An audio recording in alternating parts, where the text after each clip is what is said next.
El libro del profeta Oseas. Oseas vivió en el reino del norte en Israel, al que a veces llaman Efraín o Jacob, alrededor de unos 200 años después de que el reino del sur se hubiera separado de Judá. Recuerda la historia del libro de Primera de Reyes.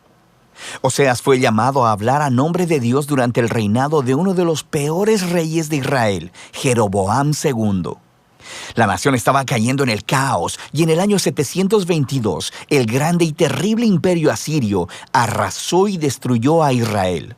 De nuevo, mira la historia de Segunda de Reyes. Y Oseas había visto venir todo esto. El libro es una colección de aproximadamente 25 años de predicaciones y escritos, y casi todo es poesía. Y esta colección ha sido diseñada para contener 3 secciones principales. Profundicemos y verás cómo funciona. La sección inicial cuenta la historia del matrimonio destrozado de Oseas con una mujer llamada Gomer, quien comete adulterio. Ahora, no es completamente claro si Gomer se acostaba con otros hombres antes o solo después de que se casaron, pero ellos tuvieron 3 hijos y luego las cosas se desmoronaron. El punto importante es que Dios le dice a Oseas que a pesar de la infidelidad de Gomer, él debe ir a buscarla, pagar sus deudas a sus amantes y comprometerse en su amor y fidelidad hacia ella una vez más. Y luego, Dios dice que todo esto, el matrimonio roto y luego restaurado, y los hijos, son símbolos proféticos que cuentan la historia de la relación de Dios con Israel. Dios ha sido como un marido fiel a Israel. Él los rescató de la esclavitud, los llevó al monte Sinaí, donde entró en un pacto con ellos. Les pidió ser fieles únicamente a Él. Pero luego, Él llevó a Israel a la tierra prometida, y ellos tomaron toda la abundancia que Él les dio y la dedicaron a la adoración al dios cananeo Baal. Así que Dios tiene una razón legítima. Él podría terminar el pacto y divorciarse de Israel, y Él considera el hacerlo. Pero en lugar de ello, Él les dice que va a buscar a Israel de nuevo y que renovará su pacto con ellos, y les explica por qué. Es solamente por su propio amor, compasión y fidelidad. Después, Oseas describe lo que todo esto significa. Él dice que las consecuencias por la rebelión de Israel serán la derrota inminente por las otras naciones y el exilio, pero que hay esperanza de una restauración futura.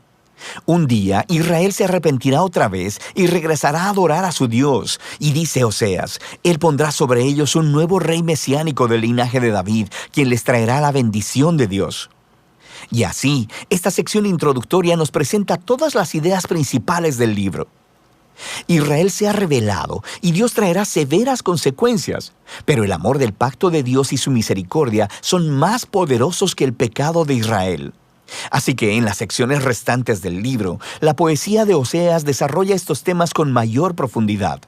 Tenemos 2 colecciones de las acusaciones y advertencias para Israel, y luego cada una de estas concluye con un poema lleno de esperanza acerca de la misericordia de Dios y de la esperanza para el futuro. De manera que en los capítulos del 4 al 10, Oseas explora las causas y los efectos de la infidelidad de Israel.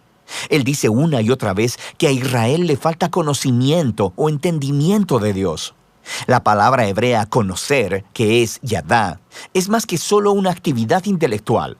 Describe conocimiento personal y relacional. Es la diferencia entre simplemente conocer algo acerca de alguien y conocer a ese alguien realmente. Y Dios quiere que Israel lo conozca así, en una relación.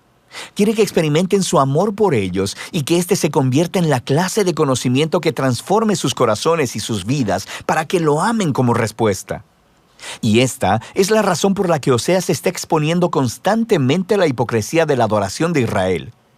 Él les muestra constantemente cómo están rompiendo los 10 mandamientos y cómo están permitiendo graves injusticias en sus comunidades. Y luego van a sus templos sagrados y ofrecen sacrificios a Dios como si todo estuviera bien, pero no está bien. Y no solo por su hipocresía, sino porque también están adorando a todos estos otros dioses.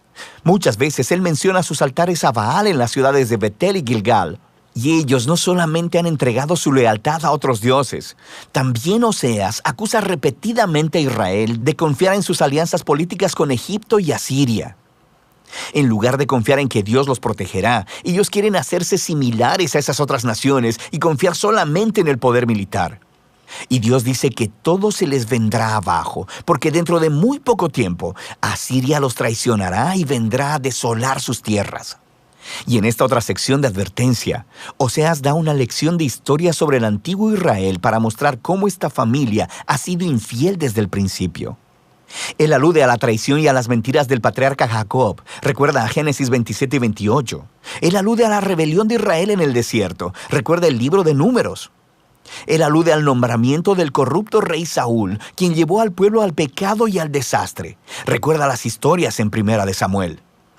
Y todo esto es la manera de Oseas decir que algunas cosas en esta familia nunca cambian. Así que, ¿qué esperanza tiene Oseas? Bueno, sabemos por el capítulo 3 que Dios hará algo para salvar y restaurar a su pueblo, y eso es lo que exploran estos dos capítulos finales. El capítulo 11 es hermoso. El poema muestra a Dios como un padre amoroso que crió a su hijo Israel y luego compartió todo con él. Pero el hijo creció y se rebeló contra el padre, aprovechándose de su generosidad. Entonces, en este poema, Dios está emocionalmente destrozado. En un momento está enojado y naturalmente dice que traerá severas consecuencias, pero al siguiente está quebrantado de corazón. Y luego, Él dice que es movido por su misericordia y compasión y que Él perdonará al hijo que ama. Él dice, ¿cómo te abandonaré, Efraín? Mi corazón se conmueve dentro de mí, se enciende toda mi compasión.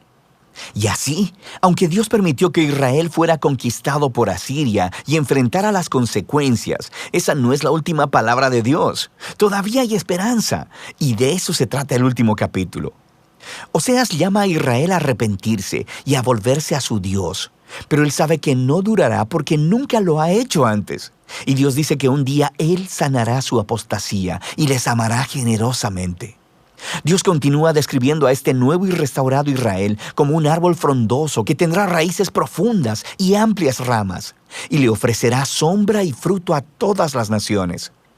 Es una imagen de la promesa de Dios a Abraham, de cómo Israel se convertirá en una bendición a las naciones.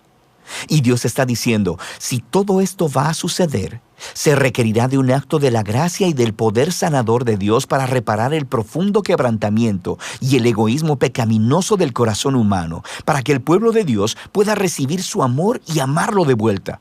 Eso es lo que Dios promete hacer. Ahora, después de este poema encontramos las últimas palabras del libro. Son como una nota añadida.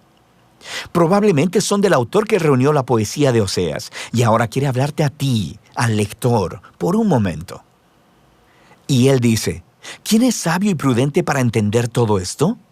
En otras palabras, los poemas de Oseas. Los caminos del Señor son rectos y los justos andan por ellos, pero los rebeldes tropiezan en ellos. Así que el autor quiere que sepas que la poesía de Oseas para el reino del norte, Israel, no está encadenada al pasado.